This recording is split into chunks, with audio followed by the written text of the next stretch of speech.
Sånn. Skal vi se, hører alle meg? Ja. Altså bra. Vi skal ikke bruke mic og tulle til med teknikken. Jeg heter Daniel Andersson, jeg er styremedlem her i Drupal Norge. Og kanskje den som har vært mest på alle detaljer i forhold til akkurat denne formiddagen. Men jeg vil begynne med å takke for arbeidet som styret har gjort. Vi har med oss styret her litt lenger bak i lokalet. Det er Erik, det er Eirik, og det er Silje, og det er Jan Helge.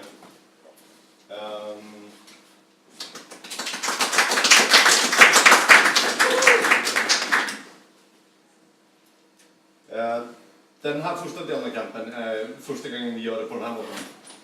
Og jeg tenkte bare prate litt om grunnen til at vi gjør det. Og det er at vi har en hypotese. Og det er en hypotese, det er ikke sikkert det stemmer, men for oss virker det sant og viktig. Hypotesen er som følger. Offentlige investeringer. Nei. Det logiske sluttpunktet for offentlige IT-investeringer er open source. Det er vår hypotese, det er det vi tenker. Og det er også den verden vi lever i Drupal-verden. Og hvorfor tenker vi det her? Jo, vi tenker at det burde fungere som i resten av samfunnet. I forskning så er liksom hele konseptet basert på at man skal dele, man skal diskutere, man skal videreutvikle, man må dele for at ting skal bli bedre. Og det her ser vi også på mange andre deler i samfunnet. Så for oss er det på en måte en veldig sånn selvfølgelig spørsmål. Og et selvfølgelig standpunkt. Men sånn er det ikke for alle andre. Og vi vil med et sånt her arrangement se hva som er status i Norge, prøve å løfte den diskusjonen og se på hva det er som skjer. Og noen av de som har hjulpet til oss å få det her eventet til er våre sponsorer. De må nevnes. Det er Bouvet i Trondheim. Det er Frontcom. Det er Ramsat. Det er Ny Media. Det er Open Strategy Partners. Og det er Platform SH, som er lengst bort i lokalet. I forhold til programmet så har vi prøvd å sette opp det så at vi skal både få det store bildet og et litt mindre bilde. Så vi begynner med Jeffery som skal gi oss de store visjonene internasjonalt og de store tankene. Vi skal se og høre fra DeFi, hvordan DeFi jobber, hva som er deres perspektiv. Vi skal høre fra Balti om to ting. Det er både det tyske samarbeidet til GAV, men også hva man har gjort på Island. Vi skal høre fra en liten kommune, Midtre Gauldal kommune, som er på Drupal. Får vi med oss på det. Og så skal vi høre fra Asker kommune, som har vært lenge på open source og jobbet med Jomla i flere år. Nu har de store visjoner, det blir spennende å høre om. Og så avslutter vi med sikkerhetssiden og et veldig konkret eksempel på hvordan Drupal brukes i dag. Så med det så skal vi velkomne Jeffery. Welcome, Jeffery. Thank you.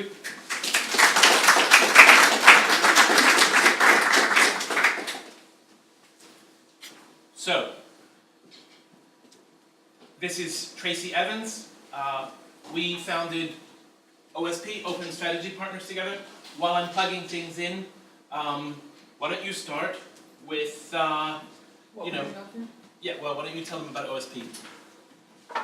Okay, so a couple of years ago, last year, we founded Open Strategy Partners as a result of a common group of friends and some conversations about open source, and those conversations got really interesting and escalated into a business. And so Jem and I founded Open Strategy Partners, and essentially we help technology organizations with strategy, marketing, and communication with a special focus in open source. And we have some ideas about we have some patterns that we can easily recognize in open source, and that's that communication drives connection, and connection creates community, and community creates value. And we're going to talk a little bit more about that in a couple of minutes. Yay, Google Slides, okay.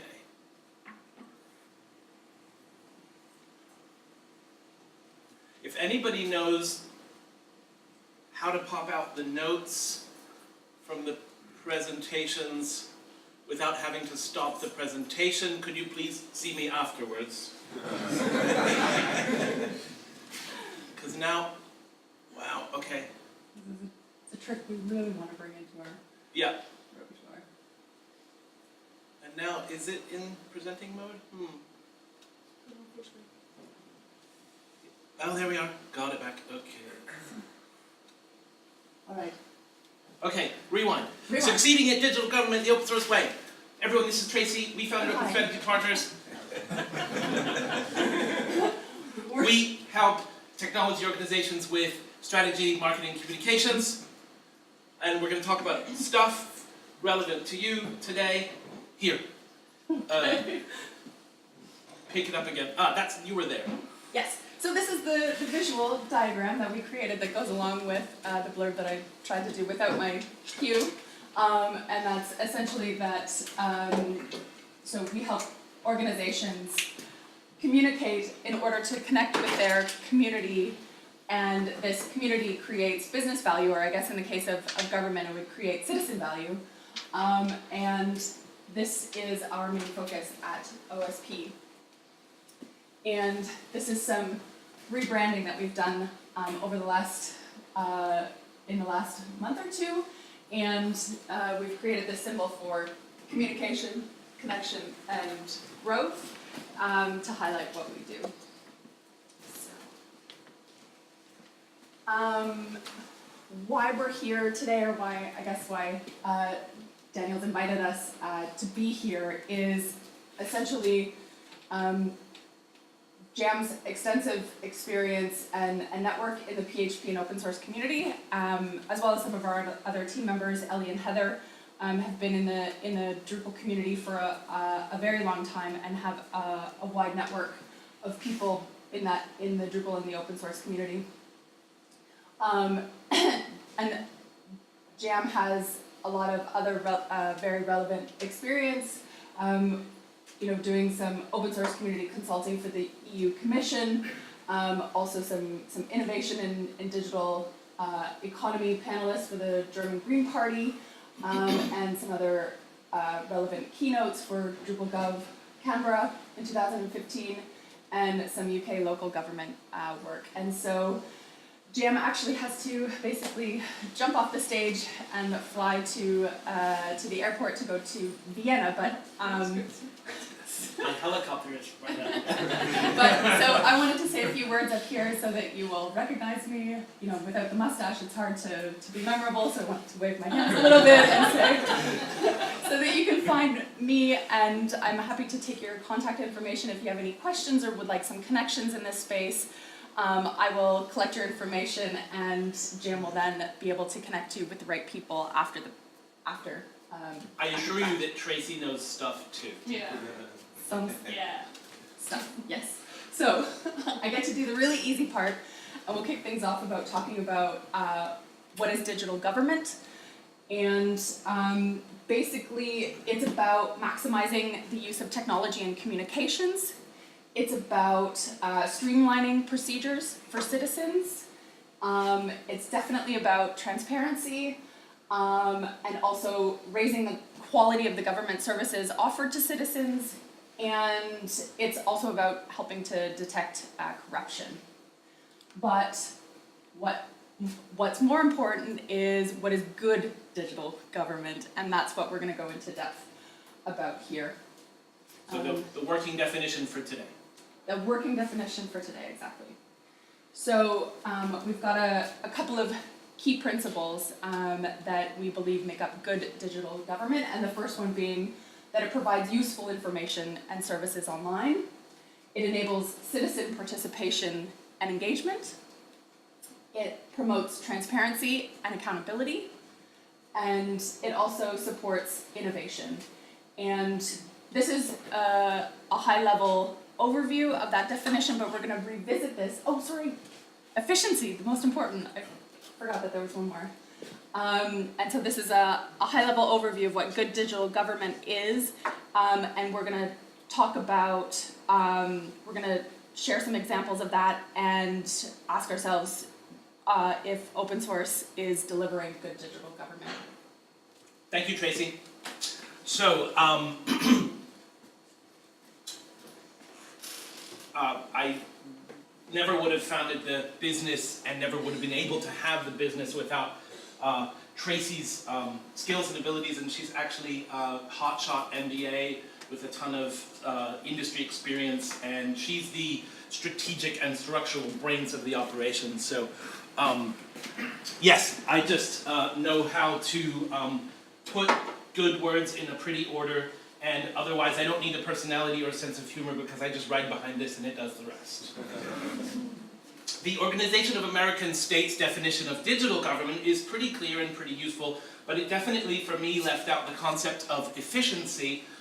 When we are governments, municipalities, and so on, our mission, and I'm going to come back to this a lot, I think, our mission is, of course, to make our world better for our constituents, and we must be responsible with our revenues. You know, government has a reputation of being wasteful or inefficient in a lot of places, but I don't believe that's by design, and I don't believe we ever want to. So, efficiency is a great part of the open source story. Indeed, I must go to the airport pretty much right after this. I am hosting the Austrian Open Source Awards tonight in Vienna. It's something I've done a couple of times now. I guess just just a couple seconds more about my background.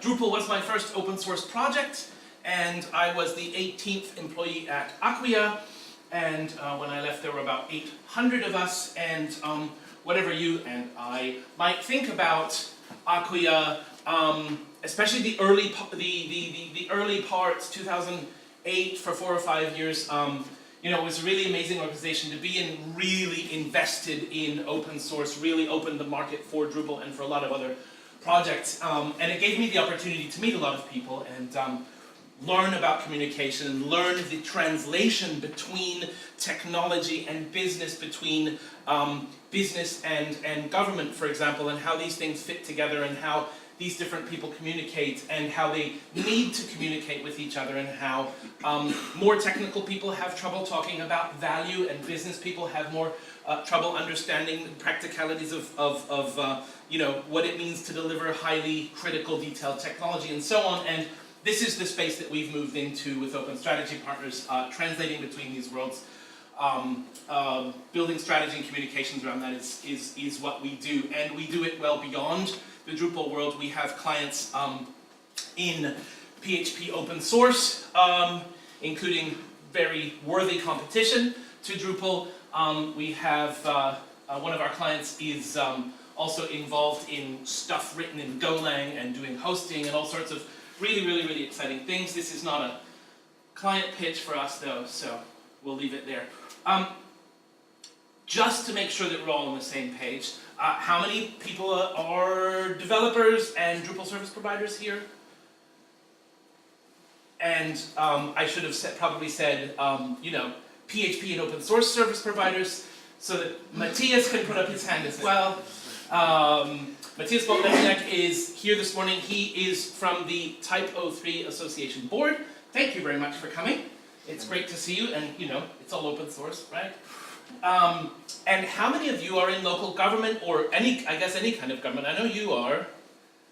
Great, and you are hopefully looking for solutions and looking for reasons to adopt open source? Yes? I hope so. You're already convinced, right? Great. I want to have a working definition of open source and to guide us through this a little bit more, just to make sure we're in the same place. This is something I came up with a number of years ago.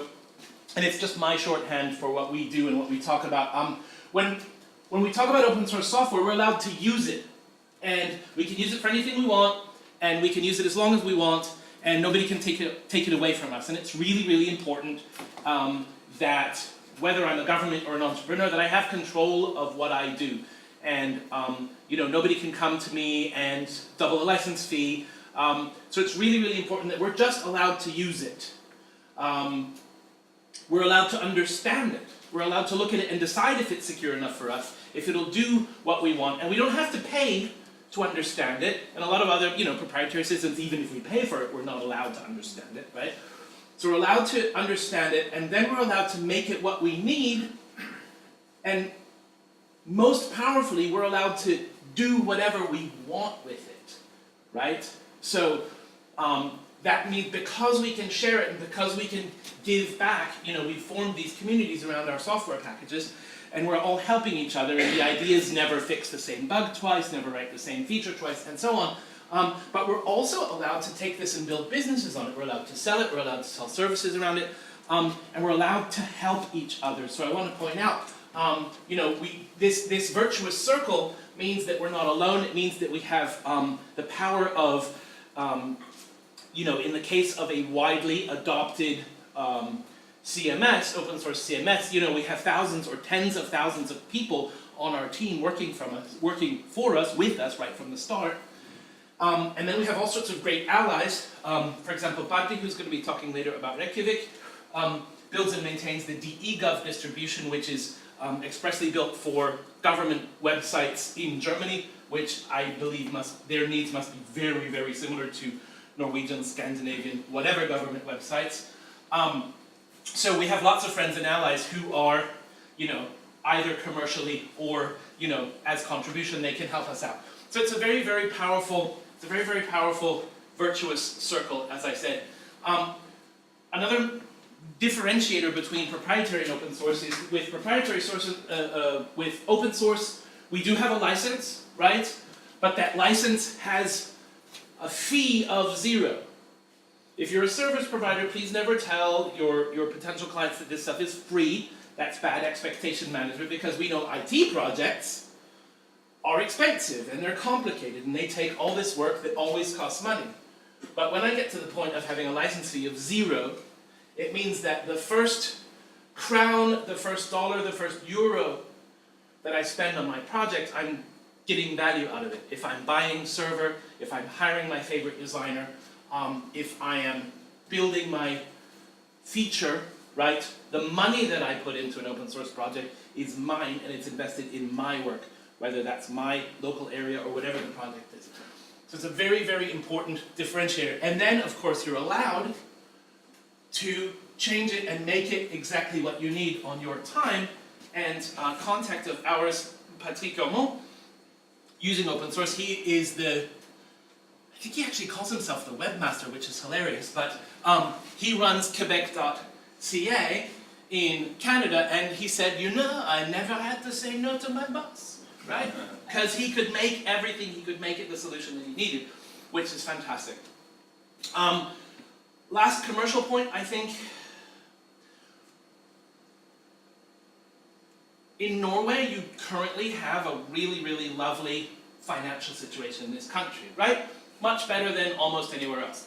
Awesome. In a lot of other countries, we're able to go and very credibly say, hey, because your license fee is 0, and you know all these people are helping you, you can make cheaper projects and so on, and that's great, and it's very, very powerful. But open source being cheap, first of all, it's not cheap because it's still IT, but that's the least interesting thing about it, right? And as I said, you can put money in, and you should always get value out of any money you spend. But if we compare a proprietary and an open source project, not only do I not have to pay money to ask permission to see if the software will work for me, I can make a much better project, a much more exciting, a much more interesting project, and I can spend money on the thing that counts. And however, Norway is a very small country, right? And I don't know how many people speak Norwegian, but it's not very many. But if you hire a Drupal service provider, right? Here's 1/10 of your developer team, right?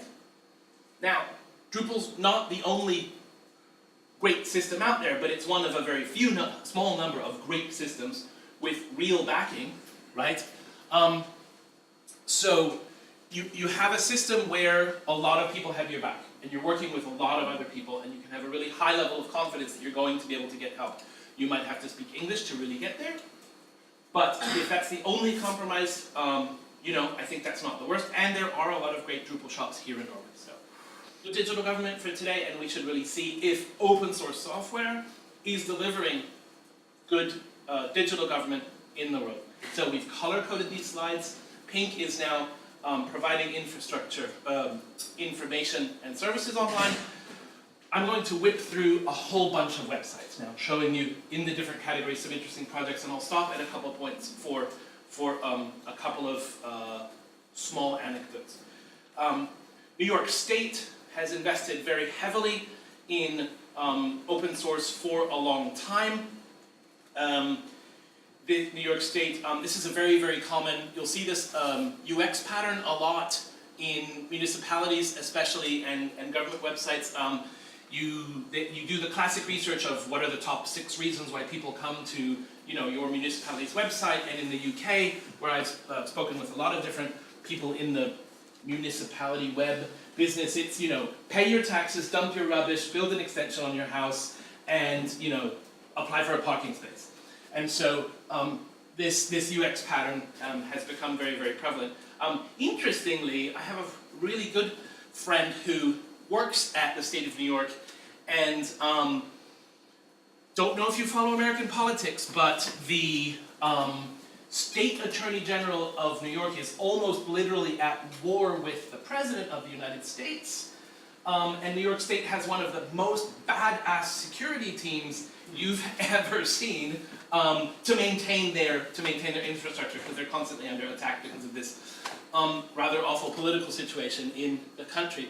The Mayor of London has a wonderful, fantastic site, and it's I mean, London is a big, big, big place, and this is really a fantastic example of what you can do to help people no matter the size of where you live. They have great information about every borough, every neighborhood in the city, what the transit looks like, what's the geography, what you can expect to pay to live there, schools and so on, local news for every borough, and also a lot of opportunities for citizen engagement. I really, really like this project. I also know the people who built this very, very well, and it's a really, really magnificent site. Really important in a lot of parts of the world is multilingual. Here's an example of the US Disaster Management Agency delivering disaster information in pretty much every language available in the country. Also some, so you can see that it works in other languages as well. Fantastic city portal. This is Mi Buenos Aires, and it's the city portal for citizens in Buenos Aires, and they can do everything from buying their bus passes to organizing their taxes and so on. And it was, somebody clued me into the existence of this thing, and it was a really unexpected gem for me when I discovered it. The state of Quebec uses open source software. The province of Quebec, I'm sorry, uses open source really, really heavily, in contrast to a lot of the rest of Canada. Who's heard of the Canada CA disaster? Yeah. So Canada.ca, Canada had this crazy idea. They had the idea that they would take all of the federal government websites and make a single portal. Which is a big job, right? Let's take 2,000 websites and make one. I don't know if it was 2,000, but it was a big number. And then they put it out for tender, and they wrote a tender that heavily favored proprietary vendors, and Adobe heavily underbid, won the tender. At the point that they were 10% into delivery of the project, they were 10 times over budget. Yeah, so that went badly, and I know that it's been withdrawn, and they're thinking about what the heck they're going to do. Quebec had a much better idea. There's a lot of open source in Quebec. It's a really nice microcosm there, especially if you speak French. Also, amazing to me for this world today to meet technical people who functionally don't really speak English. I mean, really, really interesting. And my French is, okay, but still, Eric, you'll be fine. Open source also is enabling citizen participation and engagement. We already saw that a little bit in London. We the People was created under Barack Obama, and it was basically the digital. So in the late 1700s, the U.S. Constitution and Bill of Rights were created, and they had this amazing idea. In this democracy that we're building, you can petition your government to redress grievances and make changes that you think are important. Now, that was always incredibly hard until 2011, when there was a Drupal application built to take petitions online and to sign petitions online, right? In the 1700s, in the 1800s, even in the 20th century with modern transit, you had pieces of paper that people had to sign and then be verified by other people in a non-internet connected world, and then counted and re-verified and so on. Like, practically, this wasn't a right that people could exercise. Starting in 2011, we made it possible for people to apply to petition the government for highly important changes to the country that they felt was needed. Now, one of the interesting effects of this specific petition was, initially you had to get 25,000 signatures, and the Obama administration promised to respond to your petition. They officially responded to this petition, and they said, this is not the answer you're looking for. Good, thank you, Star Wars geeks in the audience.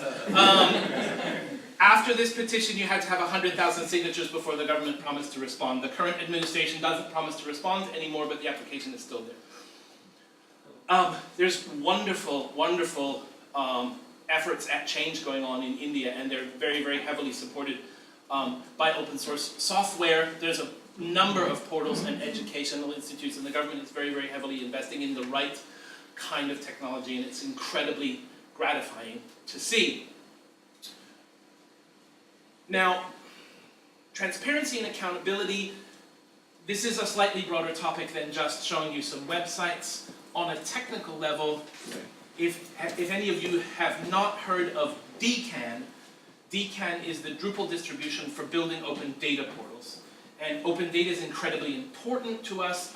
It unlocks economic value. I'll talk about that in a moment. But we as taxpayers, we've paid our governments to collect a lot of data, and if it's not machine readable and available online to us in privacy-aware formats, who's to say if we're getting the most out of it? So DCAN makes it possible to build open data portals. It is a feature-for-feature. It was initially a feature-for-feature port of the CCAN open data portal, written in, was that Python, I think? Anyway, the people at New Civic started this, and I encourage you to get DCAN if you need to build data portals. The city of Cologne, where I live, runs DCAN, and a lot of other places in the world. It's really great. Want to touch on an open source topic for a second.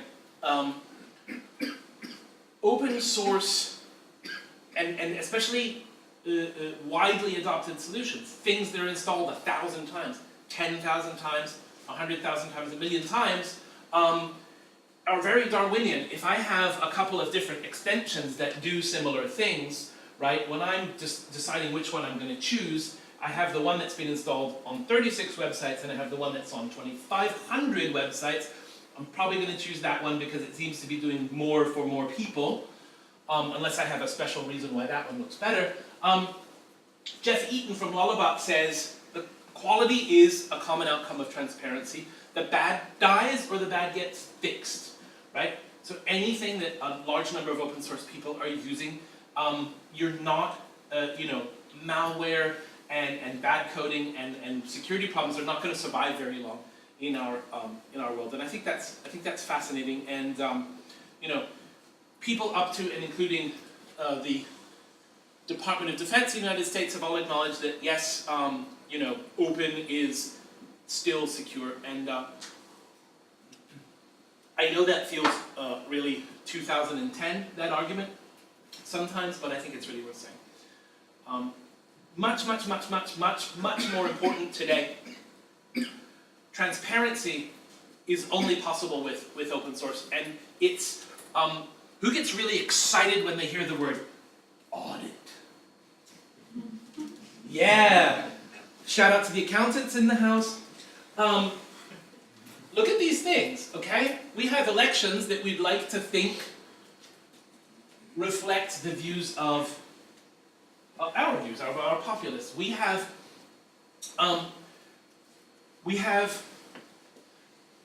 many of us, I have grave concerns about our planet, right? And we have automobile manufacturers building cars that lie to us, right? We have a good conscience because we're driving clean diesel, and it turns out it's only clean when it senses that it's in the workshop during the test cycle, and otherwise, right? There's a radical organization. It's a highly known for its incredibly advanced, dangerous views. The Norwegian Association of Accountants made an open recommendation to the government a few years ago when this country needed a new standard for cash registers. And they said the only way to make cash registers that we can trust and that can be properly auditable is if they're built with open source software, right? Think about we're putting computers in our bodies. Think about we're building machines that have to decide whether to kill me or you on the street. It's really important that we document difficult ethical and moral problems, make some open decisions about whom we think a car should kill, for example, and that should be a public framework that is then executed in open source software so that you, the developer, don't get charged with murder for programming that decision tree, right? And the only way that we can know that you did it right and that it was done ethically is if it's open source. So, transparency and auditability are almost the most important things that we've got here. Throw in my least favorite conference word, blockchain, right? I do not believe in magic money, but it gives you an unalterable, auditable set of records, which is very exciting, and there are a lot of great uses for that. So, transparency, way cooler than you thought. This is supposed to represent all the data that governments collect about us, right? And the iceberg is what's actually machine readable and available. There's an estimate that, if the United States government, which has been pretty good about open data in the past, releases as much as possible, it can unlock $3 to $5 billion of economic value. That's awesome. How does that work? The New York City Transit Authority runs great websites, great information services. They built an API with open source software to provide the current scheduling and traffic information in their system. And as of a few years ago, there were 80 or more apps built using that data. And, those developers, some of them make money out of that. Like, imagine just releasing that data. All these people got creative with it. Some people fed their families. That's incredibly powerful. And that's something that we already bought, that we already paid for, that's just there. And as soon as you open it up, right, more value in your economy. I think that's really, really powerful. Cost efficiency is very important, and I think it's really dull, generally. I can tell you, right, that NASA had a cost reduction of 40% when they moved off a whole suite of online systems, of legacy systems, and they centered on Drupal. Awesome. 40% saving, that's a lot of money at NASA. Great, send more stuff into space, I'm all for that. Compared to their old hosting setup, the state of Georgia in the US saves more than $1 million a year on web stuff because they use open source. Cool. Boring. I know the people who built the website for the city of Westminster. Now, if you don't know that's, you just call that part of London, but it's actually its own independent city. They use my favorite local municipality UX pattern. All great. But I was talking with the people who built this, and they had the most amazing story. Who knows the Drupal set message function? Drupal set DSM? Come on, really? One Drupal call, one function, saved an entire department of City Hall 30% of their employee time. People would apply for planning permits and, put an extension, change your roof, do something to your property. People would apply for planning permits and then call and call and call and call and call. Is it ready? I've got to buy bricks, whatever it is. And the people who have to approve the permits were answering the phones saying, yours isn't done yet because I'm on the phone talking with you, right? The agency that built this thought about this problem for a while, and they put one message. When you submit an application for a planning permit there, I don't think I have a screenshot of that. Well, anyway, you fill out the application, you submit it, and it says, thank you very much. Normal processing time is about 30 days. We will be in touch with you if we need any more information. They had a 30% reduction in calls to the call center, and that meant that they could all work faster, and the approval times went down, and the people could do the job that they're actually paid to do, and the government could do a lot more. And it's amazing that really one simple UX decision like that can be so powerful. Tie that back to open source, we have systems that we can modify to make smart changes like that. So, I contend open source delivers good digital government today, and all of these factors that we talk about. I hope no one disagrees with me. Why should I care? What's in it for me? That's exciting. Yes. So, look, if I'm in government, right? The municipality of Ascay. If I want to spend 100 money to make the world a better place, right? How many residents, how many people live there? 30,000.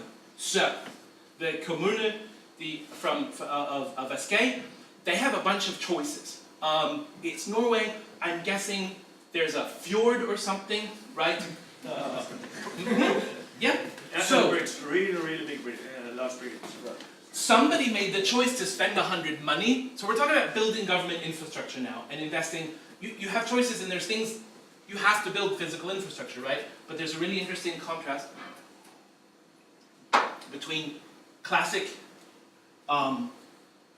thinking in an economy of, oh, that's funny, the word's not coming to me. I'll think of it in a second. But anyway, in a resource limited, in a physical economy, I spend 100 money because I've decided that if the people on the two sides of the fjord can talk with each other in 10 minutes instead of 2 hours, right, that my economy is going to be activated, I'm going to get all kinds of value out of that. So I guess, okay, I spend my 100 money, I build the bridge, we see what happens. It could go well, people don't like each other on the other sides, maybe nothing happens. I spend it and it's gone. I can also choose, I'm being silly now by the way, I can also choose to spend 100 money sending medicines and vaccinations to the developing world, because I feel that if my neighbor is better off, I'm better off, right? And this is not a political statement about immigration in any way, but I believe that if the developing countries' populace is healthier, more of them will be better educated, they will be better off, and maybe we can be great international trading partners. I don't know, right?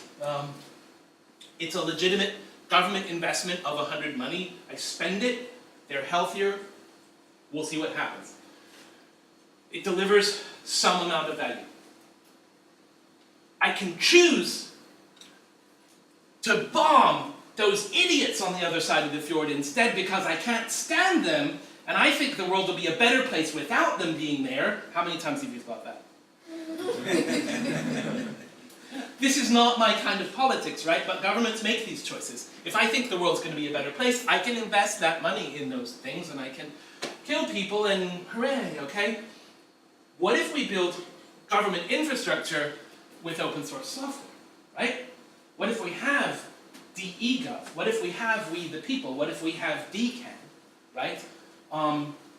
You build a solution that makes it easier to govern, easier to run a school, it provides better outcomes for something, and you can give it to the people across the fjord, you can give it to another country, and they can build the same thing, and hey presto, they make it better, and they give you something back that's better. We tell clients the upgrades are for free, right? Yes, you're paying for this, yes, we're giving it away to everybody else, right? Difficult conversation with clients. They use it, it gets better. The more people that use it, the more valuable it becomes. You spend money on it once, right? And you have a potentially sort of infinite improvement curve in the world. It's a fascinating and powerful way to invest your money, right? And it makes it smart to invest in open solutions that we openly share. But what kind of effect can that have on my country, on my region, on my whatever it is that I'm doing? Let's say 10 years ago, the UK government's ICT supplier map. Microsoft, IBM, HP, Oracle, whoever's down in Brighton, it's London, Reading, I forget what's here, and Brighton. All of the big international shops, all of the multi-million pound investments, all there. Where does that money go? You know, people get paid salaries, right? But all the profits go wherever they go. The UK went through a huge digital transformation exercise.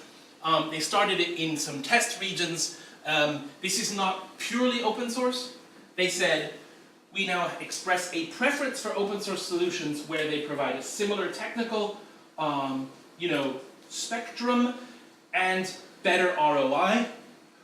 I think that ROI and being cheap are not the most interesting parts of open source, but it's very important that we're responsible with taxpayers' money.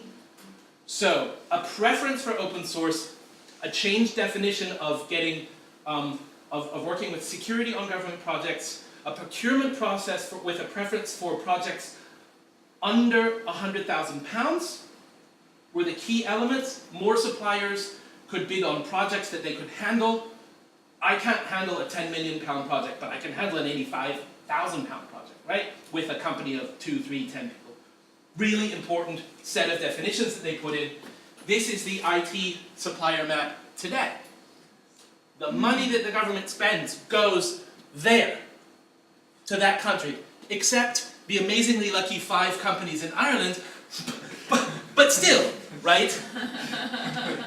Investing in open source solutions means you're investing in your own economy, and you can, also here in Norway, engage with your local suppliers and your local companies, Ramsad, all the other sponsors, New Media. It's an incredibly powerful economic engine for you in this world today, okay? Last story, we're almost on time. Something my dad always used to say, hey, so that arrow, that's just not supposed to be there. Okay, that thing, under there it says, yours, question mark, formatting problem. My dad always used to say, if you're in the restaurant business, you gotta own the bricks. And that means, if you start a restaurant, and you rent this lovely space, and it's right by the main square here, and you make some incredible pasta, and wow, it's awesome, and people find out about it, and they come, and it's really full, and, fantastic. And then your landlord comes after a year or so, and they say, boy, I love that pasta that you make, and wow, isn't this business going great? I'm going to double your rent. Because I can. And because if you move, right, you lose your reputation, you lose your business. As a restaurant, a location is a huge part of what you do. My landlord is Oracle and says, oh, we're not going to run this database analysis tool anymore that you've built your government services on. Good news for you, the replacement only costs twice as much, and we'll throw in the migration for a mere $500,000. Right? Now, if you built that on Drupal Typo 3, Postgres, MySQL, let's throw out some more technologies, right? You own the building where you've built your restaurant, and you're in control of your own destiny, and nobody can take that away from you, and nobody can charge you more money. You're in control, and you're empowered, right, to make real improvements to your own country and your own economy. And that's incredibly powerful. And the best news of all, you don't have to go and buy a $500,000 license to try Adobe. You can build the internal table tennis club webs page for your thing and practice writing PHP and see how it goes in the software that you choose. And when that works, you can expand it to all the clubs in your city, right? And you learn and you get better. And at every point, everything you spend, figure out what the value you're delivering is. At every point, figure out the return on investment, get better, grow as you need to and when you can afford, and then you do it again. You've got people like Baddi maintaining a distro that's great support for government. You've got other places all around the world, the UK and so on, friends of mine, building the solutions that are very similar to the solutions that you need. You can work together with those people and you can make a real difference at any scale. So, I feel that we got through this pretty well, and I hope you feel that you care, and I hope that you feel inspired to do this stuff with the rest of us. I am going to be here for... Okay, Oslo people, I have a flight at 1:40.